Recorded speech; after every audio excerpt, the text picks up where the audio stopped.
This podcast is a part of the Garnett Media Group podcast network. Garnett Media Group is the official partnership between student-run media outlets at the University of South Carolina.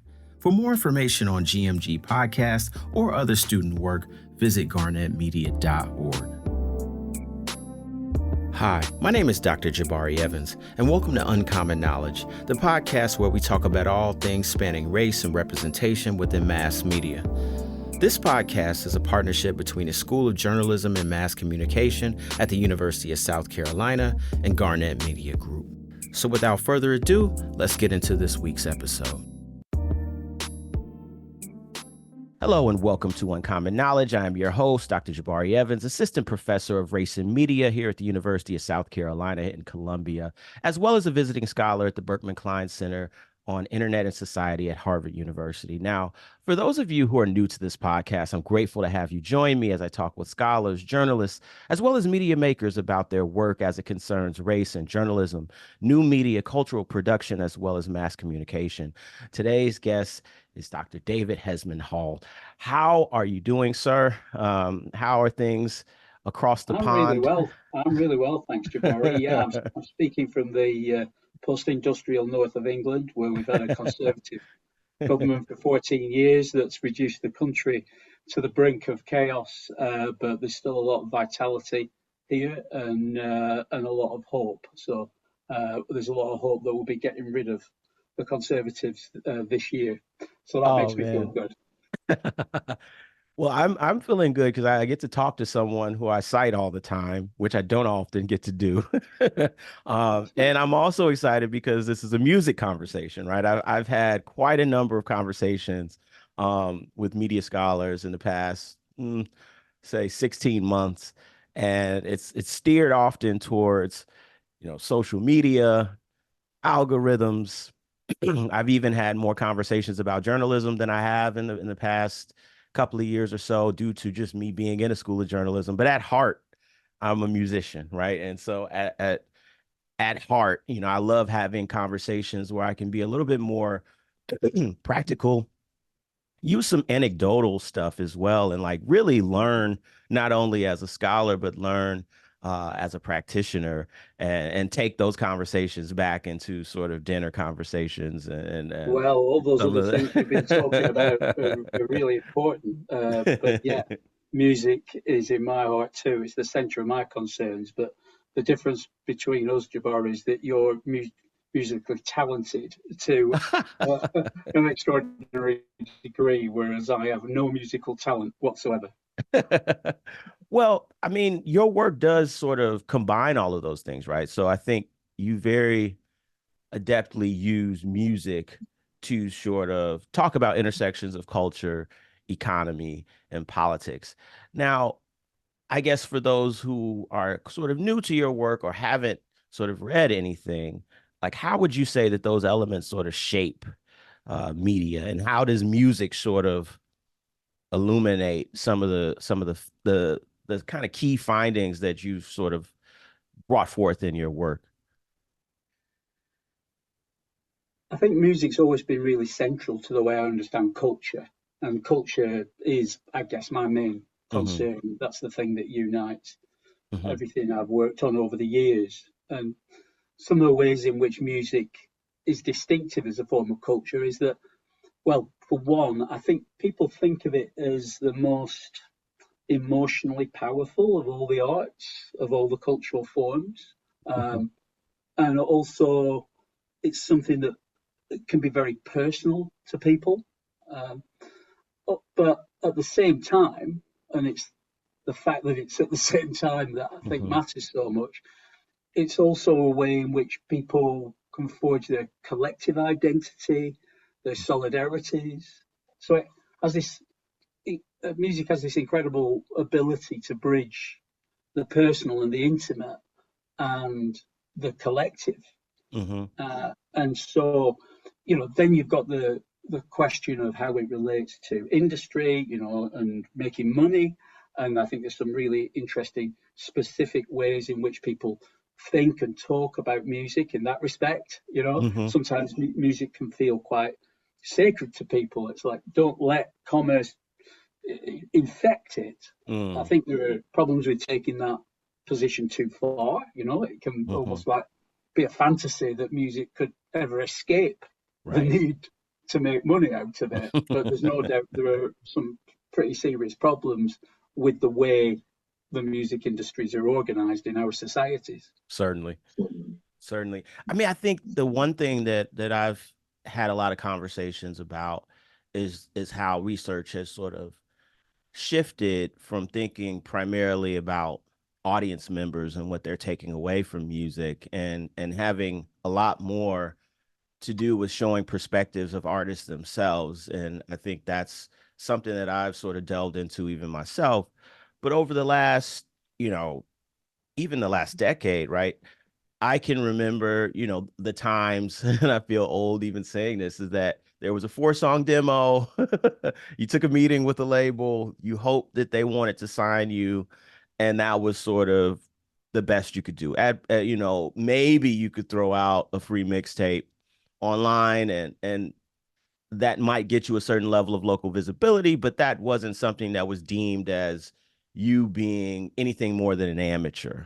Whereas, creative labor has sort of shifted quite a bit, and I would imagine since you've started this work up until now, that change has been drastic. So, I mean, what are some of the challenges that you see faced by those who are like creative laborers in today's marketplace? Surviving, keeping body and soul together, Yeah. because it's hard, isn't it? And Yeah. it always has been. Um, I mean, there are new opportunities, as you know, more than most people. There's Hmm. been those changes where now it's possible to get your work uploaded Hmm. pretty easily and cheaply. Hmm. And in theory, it could be available to anyone pretty much around the world who has access to the equipment. So, yet with that comes this real competition for attention. It's like, how do you get your stuff heard above the literally tens of millions of tracks that are out there? Yeah. So, I think that's been one really significant change over the years, has been that abundance and therefore that increased competition to get your stuff heard. But then there's also been the what you might think of as a more positive change where it is easy to get your stuff out there. And Hmm. that's a contradiction that can't be resolved really. It's both those things at the same time for me. Yeah, I've read some of your articles that have sort of talked about, the streaming era that we're now in, and I think sort of what I like to tell folks is when they talk to me about, becoming a musician or how do you move from transitioning it from being amateur into quote unquote being a professional, I talk about the idea that like, there was brick and mortar record stores, CDs and things of that nature that sort of came along, I would say, from, at the very beginning of my career, they were very central to how you made it. Even if you were independent, you understood how to work mom and pops or independent retailers and things of that nature. Then we moved into the blog era, and I think my work and my music and even getting a record deal came squarely um, in coinciding with the MySpace era and folks sort of just reaching the cusp of what social media would end up becoming. And now we're in the streaming era. And I think your work has talked about like what are streaming services meaning for the distribution of music from the perspective of those who are actually, participating in it as artists. I think for labels, they've finally figured out a way to monetize music again. They and certainly have. and it's booming. But The major labels are doing very well. but are the streaming services actually changing anything for the actual artist?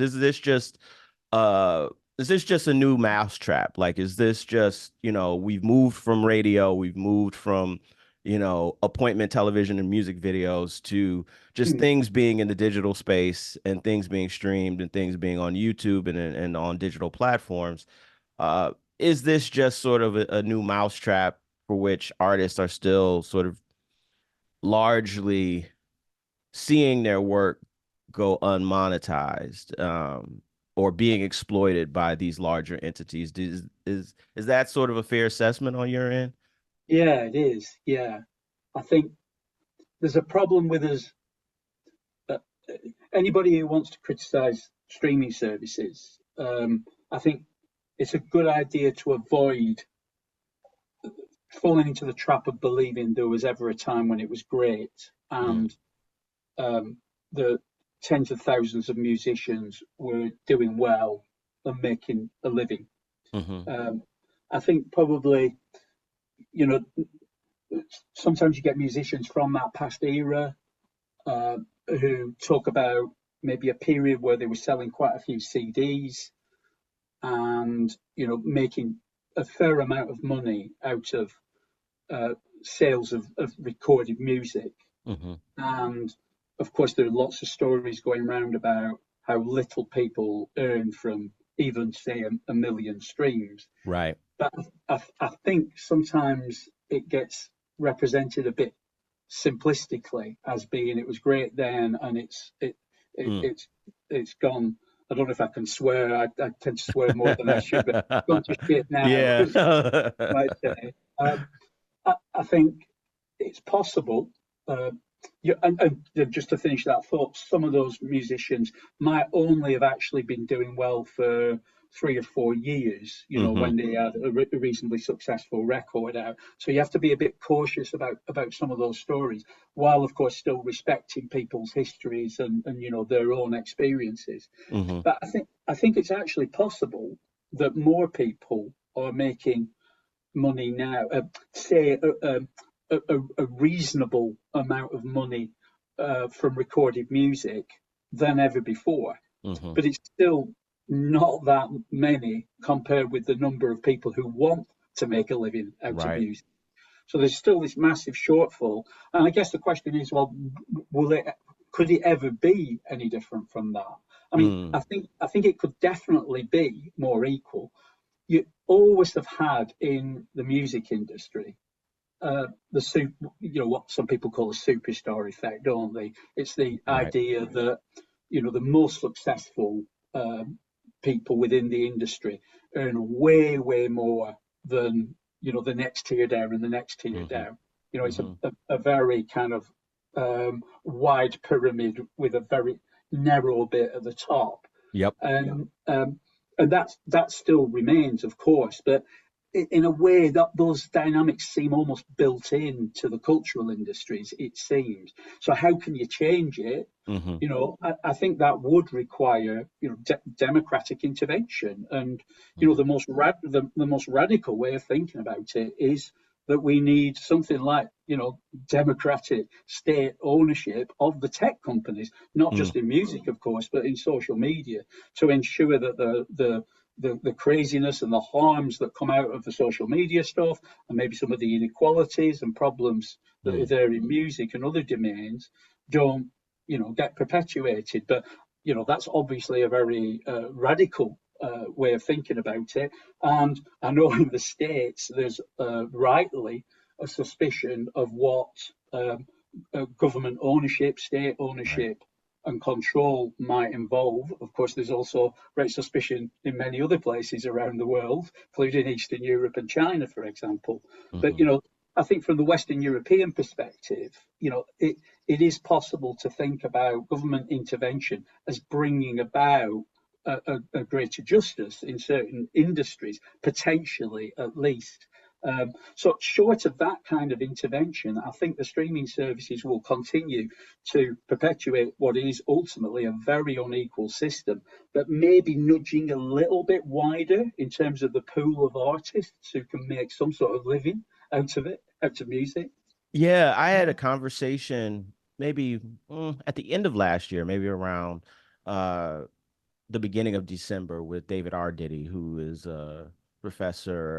he's a sociologist, but a professor at University of Texas Arlington down in Dallas, and he wrote a book called Getting Signed, and that book thinks a lot about the ideology of getting signed as sort of uh, something that sort of keeps artists stagnant in many ways, and me and him had a very spirited conversation because it almost pierced me in the heart to think about like the three failed record deals that I had and just the ways in which, despite entering into these agreements that in many ways are exploitative, you're almost tricked into believing that that badge of honor of having an affiliation with a label is the way that you get into the door with booking agencies. It's the way that you get on tour. It's the way that you're able to sort of carve out networks that will allow you to, in some ways, monetize your brand and your musical products, right?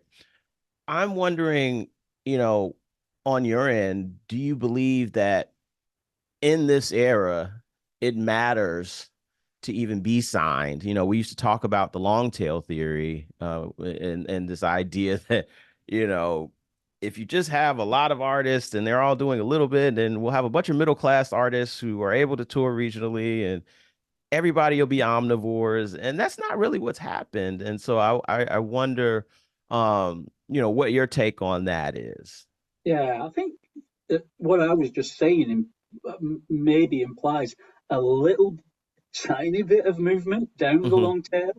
You Hmm. know, that it's not maybe the head where people are making enough money to live on from recorded music, defining Right. it that way, has just expanded a little bit, but Hmm. not by enough to make a substantial difference to the overall picture. Um, on the getting signed and working through a label, I mean, I think there are definitely ways in that ways in which that can be advantageous for artists, and Hmm. a lot of the people who still play a very central role in the music that we consume and maybe love are signed to labels. Hmm. There's no doubt that they have the muscle to get people out there.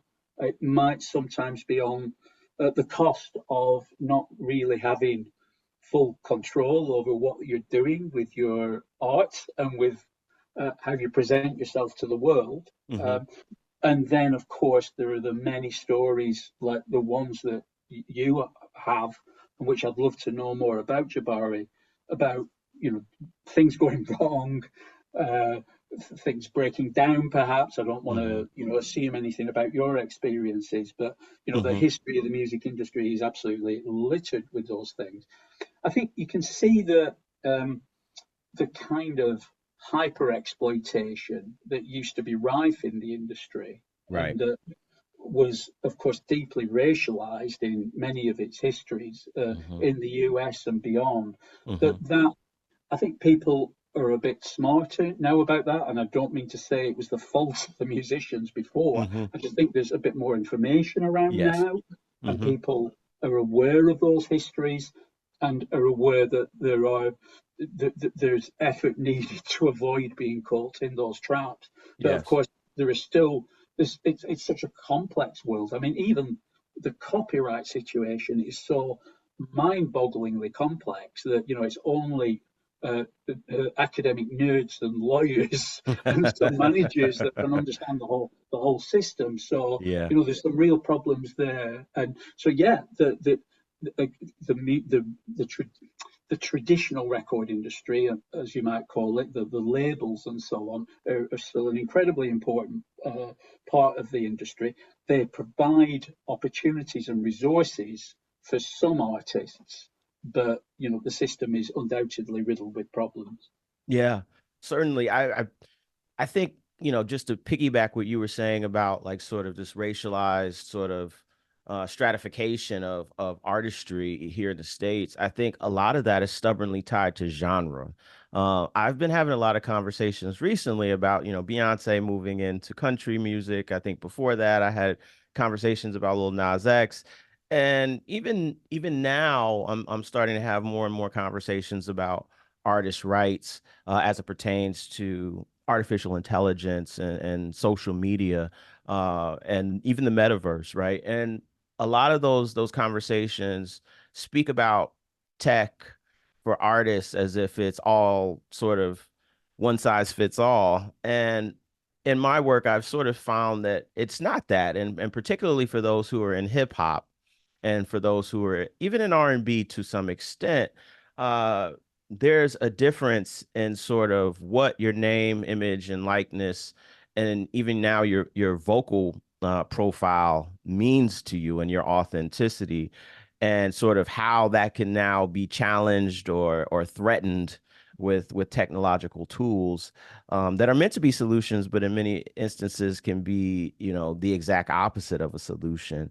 So how do you see in this environment sort of the ways in which, you know, creativity and innovation uh, is sort of under attack, or to an extent, human creativity and human innovation is sort of under attack. How do you think that that sort of is sort of impacting the industry at large, but then also this question about genre, and then something like hip hop, where you know your voice is almost everything that you have, and for that Yeah, to now be able to be used, manipulated, borrowed, sampled, you know, in the case of Drake and the Kendrick thing that's going on right now, where Drake used Tupac and Snoop Dogg to diss Kendrick and put the song on Spotify. You know, it's now been taken down, but the idea that, you know, just a year ago, Drake was having his own, you know, parody or a song that was using his voice taken down. And then a year later, yeah. he's now utilizing these tools and for his own benefit. Um, It's really that.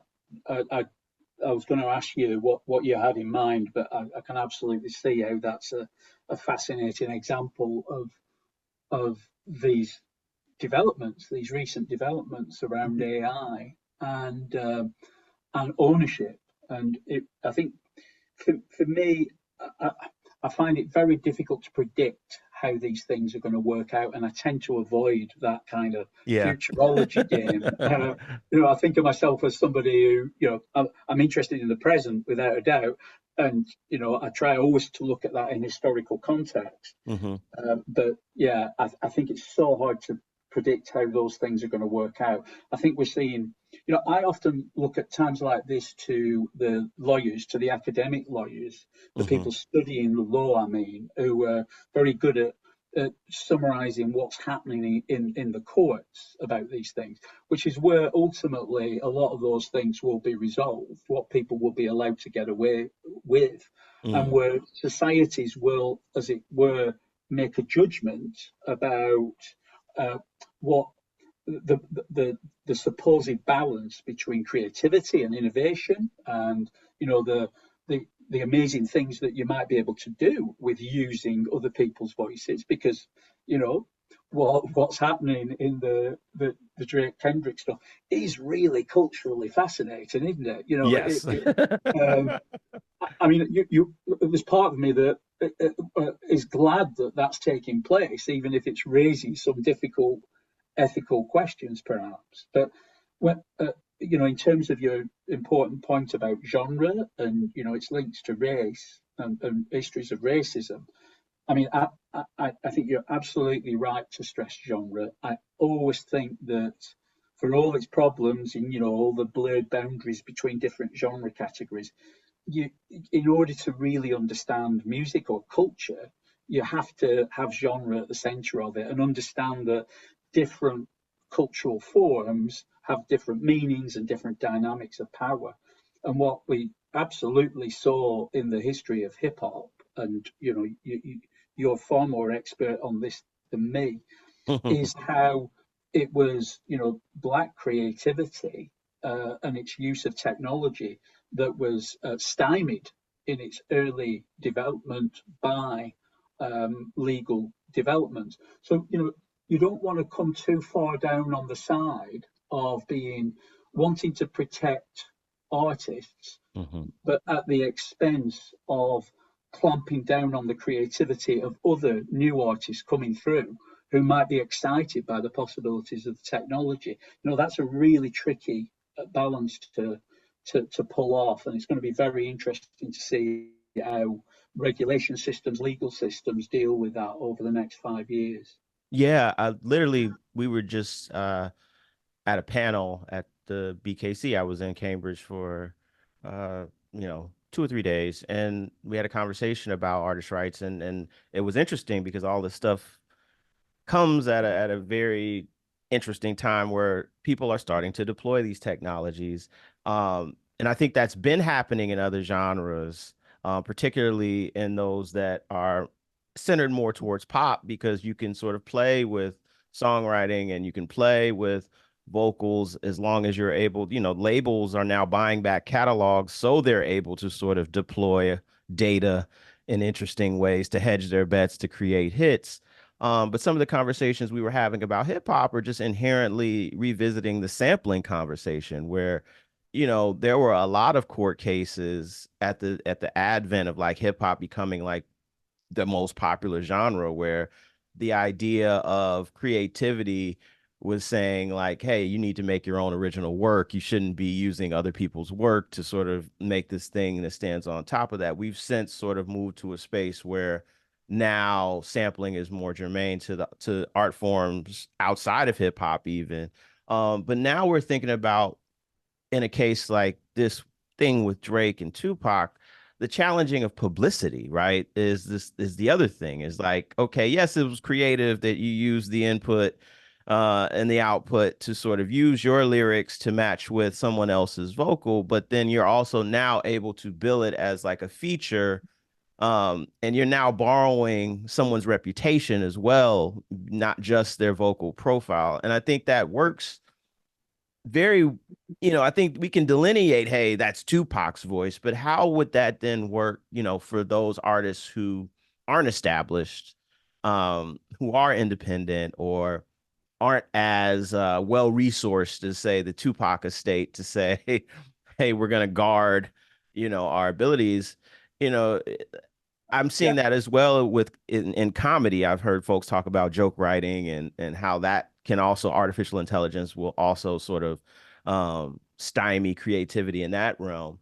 and though we're into the boundaries between creativity and plagiarism, aren't we? Yeah, Which yeah. And even is in our own line of work, I think academia is now also going to be challenged with, folks who are using, artificial intelligence to create literature reviews, to shore up definitions, to create footnotes or things of that, or even, God forbid, use that to sort of interpret data. yeah.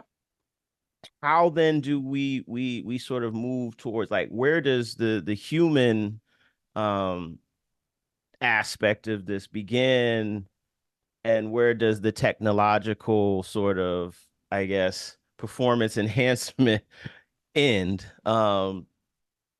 I'm assuming you've probably talked to a number of cultural workers over in the UK. What are they saying about, how this is impacting their creative process? Well, I think it's about the horizon, rather Mm, than what's happening now. mm. And I think there's a lot of fear, and I, I think people do use the kind of language you were just using Hmm. about um, the human element being under threat from technology. I think that's a really understandable language to turn to, but I think it has its limits because Hmm. humans have always been in relationship to technologies of different kinds. Hmm. And I think we know from the history of artificial intelligence in particular that there have been these periods, these bursts of activity and Hmm. discourse where there's been a sense that it's going to be utterly transformative, and then it recedes into the background. The writer Melanie Mitchell is very good on that stuff, I think. So, I think people are in a state of anxiety and powerlessness for the most part amongst ordinary cultural workers. Hmm. That's my sense. And like many other people, I think they're waiting to see what will happen. And it's probably the kind of musicians, organisations, and cultural workers representatives who are most active in trying to understand this at the moment. But I'll go back to what I said before. I think what really will be happening first of all is that the courts will be sorting out some of these major battles over, for example, whether the big tech companies' large language models, which are trained on the existing corpus of cultural work done by many, Right. many artists over decades and even centuries, whether they should be able to do that. And a whole load of stuff still needs to get worked out there. So I think there's a danger of anybody engaging in too much futurology, but we know we should be careful about big tech power because they um, anybody who has been vaguely conscious over the last 20 to 30 years will know that they don't always have the common good uh, uh, in their the common good is not high on their list of priorities. It's about profit and power. Yeah, no, one of the things I was getting ready to ask you about is um I've had some conversations with some folks in the industry that I used to work pretty intimately with, and they were showing me um I guess a glimpse into what the future could be to a certain extent, with labels not necessarily even needing artists anymore to create music.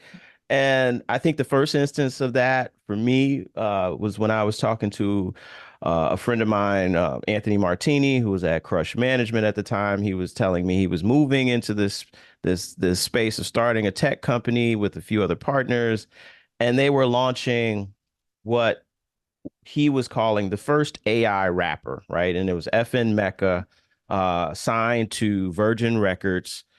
And FN Mecca is not a human. It's a character created by AI. Um, you And is it know, any good? Have I you mean heard it? that was I mean at a point it had a single with Lil Baby that went viral on YouTube, and I missed this. a number of folks, were following this fictitious character on Instagram, maybe still are doing so.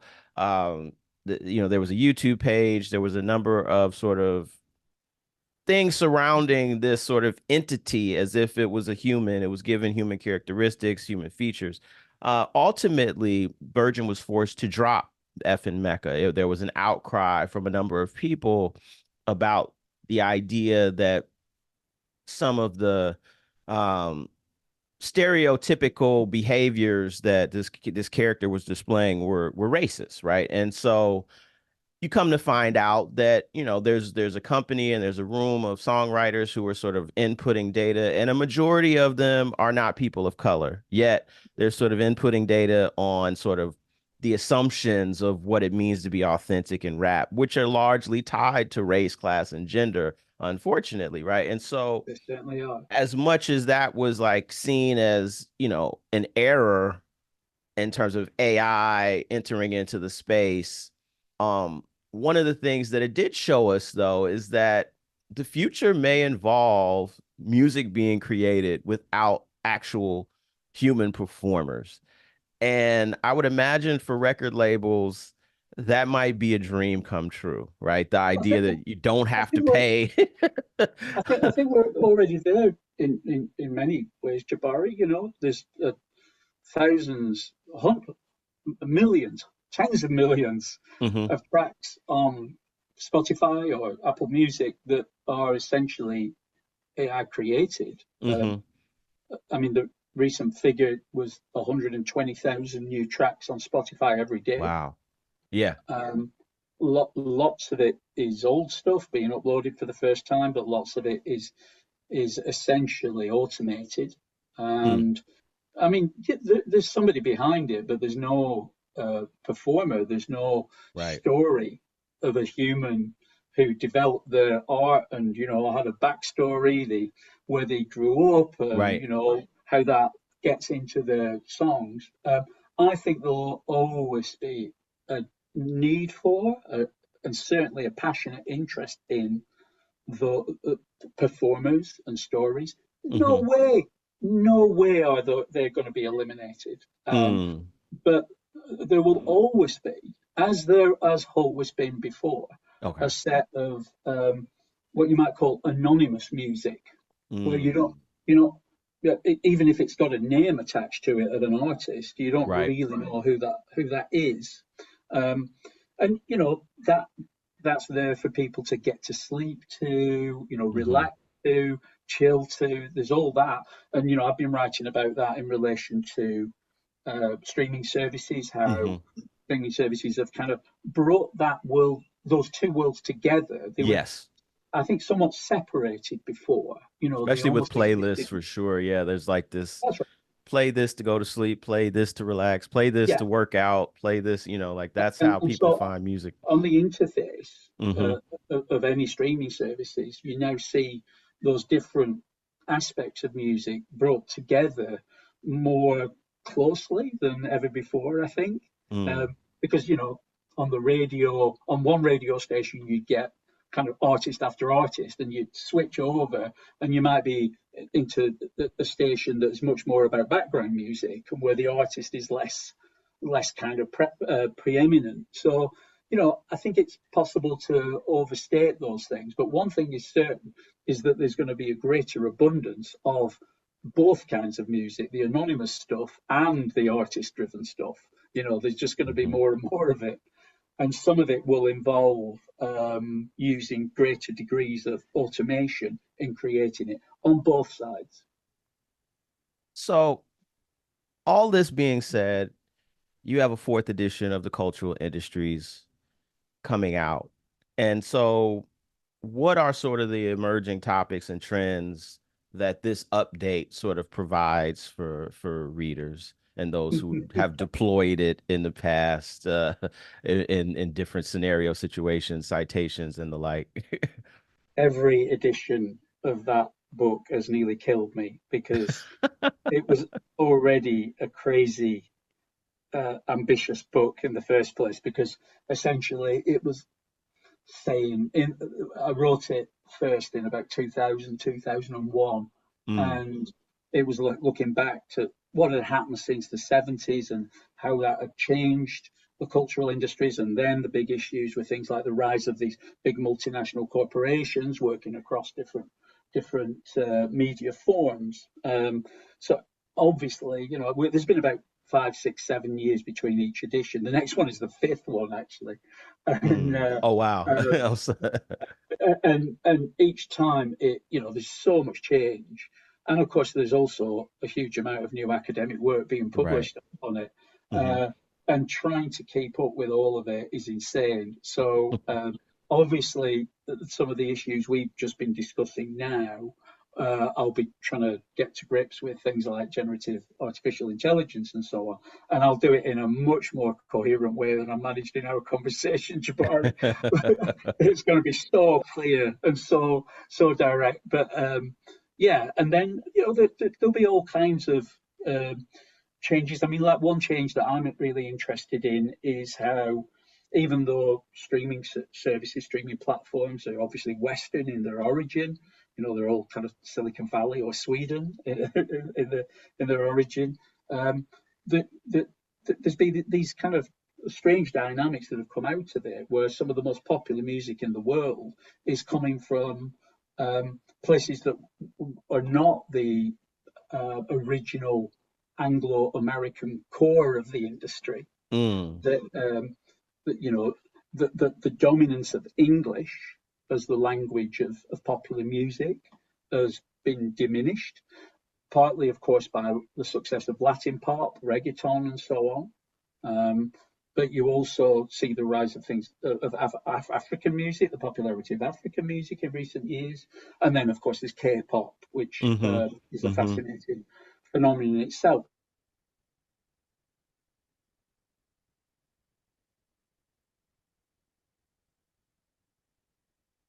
So, things like that kind of music remains as well. But when it comes to music, I think that's a really interesting set of developments. The um, the, the, the diminishing power centres, which is not to say that now we live in this lovely paradise where the peripheries the margins can speak back to the centre. I'm Mm. not saying that, but we're definitely seeing some unsettling of the traditional dynamics in the streaming era. I've had some conversations with some of my undergraduate students about K-pop, and they very much were like educating me. In the midst of a hip hop class, I have a student who's now working on a thesis that's thinking about how K-pop in many ways appropriates from American hip hop, and but has done so in a way that um often, I guess, hides the seams of the britches to an extent, like it, because it's sort of still ethnic, and it's still sort of um it's still like very much something that doesn't allow us to necessarily make the leap of saying something is racist when there's two sort of marginalized groups sort of presented as sort of borrowing from one another. And I never really thought about it like that. And I guess That's that really interesting. sort of Yeah. brings me to, I guess, my last question, which was this idea that I think a lot of times I'm in conversations, and we always are making these delineations between, okay, this is what goes on in the States, this is what goes on in Europe, this is what goes on in Asia. But I'm also seeing that, as mass communications and all of these streaming services and like are like very much homogenized. Yeah.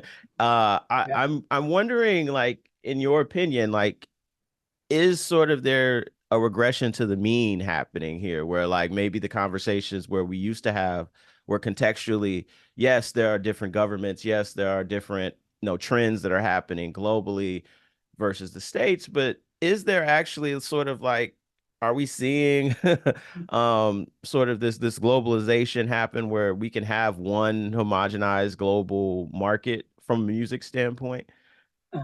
Yeah, yeah. I don't see it that way, actually. I don't think Okay. that is what's happening. No, I think you still get a, a, a pretty strong variation between different regions in what they're listening to. Mm. Um, so I think there is some homogenization, and my sense is, although you know Chinese platforms obviously look very different Yes. from Yes. Western platforms on their interfaces, Hmm. partly because they've got Chinese Yeah. rather than English, but more than that, there are other differences. But the Western platforms, and to some extent some of the other platforms that are dominant in particular societies like India, you know, there's a certain amount of homogeneity there in just how the platforms look.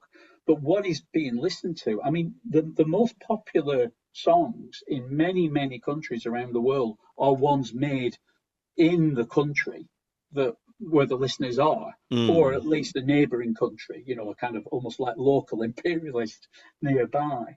So, I think in the 90s there was a lot of discussion of this about, is globalization homogenization?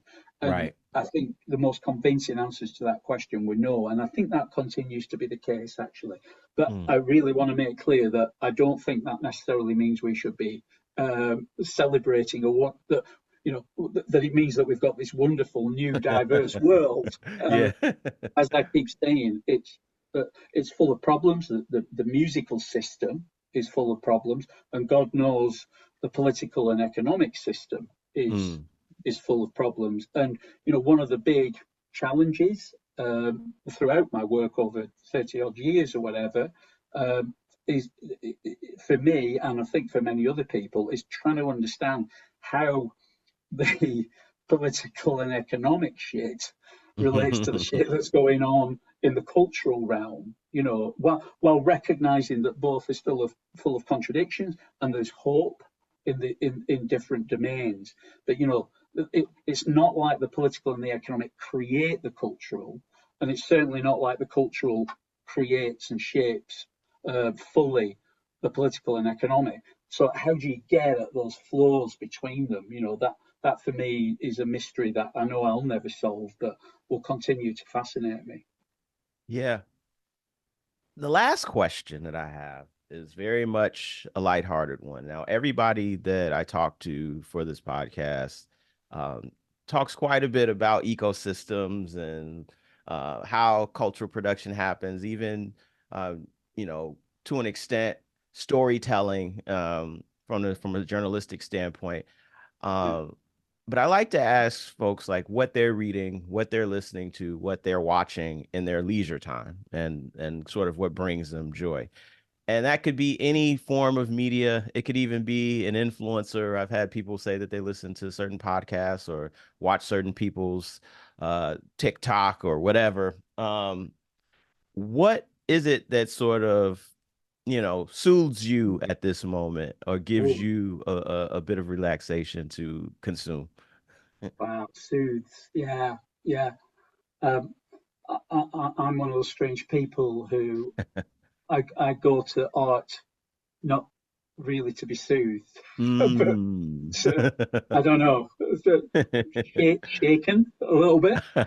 Um, and off the top of my head, something recently that I was utterly absorbed by would be the British series Top Boy.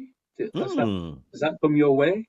Yeah, yeah, yeah, yeah. Okay, Netflix series, right? Yeah, that's right. Originally yeah. made on Channel 4, first couple of series, I think, and then taken Mm-hmm. up by Netflix after Channel 4, one of the Mm-hmm. British public Mm-hmm. service channels, dropped it outrageously. Yeah, and what can I say? I mean, I know that some people have felt that it is in danger of For sure. perpetuating stereotypes about black working class life. Mm-hmm. Um, but and who am I to say that's not my world? But to me, it actually seemed to be making an effort to register the complexity Mm-hmm. of those lives, and doing it through a really compelling, exciting, at times heartbreaking story. I mean, Mm. I can see it's a British version of The Wire, and Yeah, I've heard people say that. predictably, predictably for somebody like me with my politics, which Mm-hmm. is socialist essentially. The Wire is my favourite television program of all time. Well, I maybe love it's The not Wire surprising though. Yeah, that no. I've The come Wire's up with. up there. The Wire's up there for me too. So I've I'm glad. definitely, yeah. I've definitely Try, heard people say that it's great. I haven't check watched it it out. from beginning to end, but I've heard from a number of people that it's one of those shows that I need to like, if I have time, binge. Right. Um, and so I've definitely caught like a couple. I think it was one of those things where I definitely watched a couple of episodes, but I didn't get a chance to fully take in the corpus of the of the Give it give it another try for me, Jabari, and let me know what you think. I will. I certainly will. I think it's one of those shows that's been like literally on my whiteboard as on the list of things that I wanted to watch because I feel like some shows you have to take the time in order Yeah. to really absorb the depth of what's going on.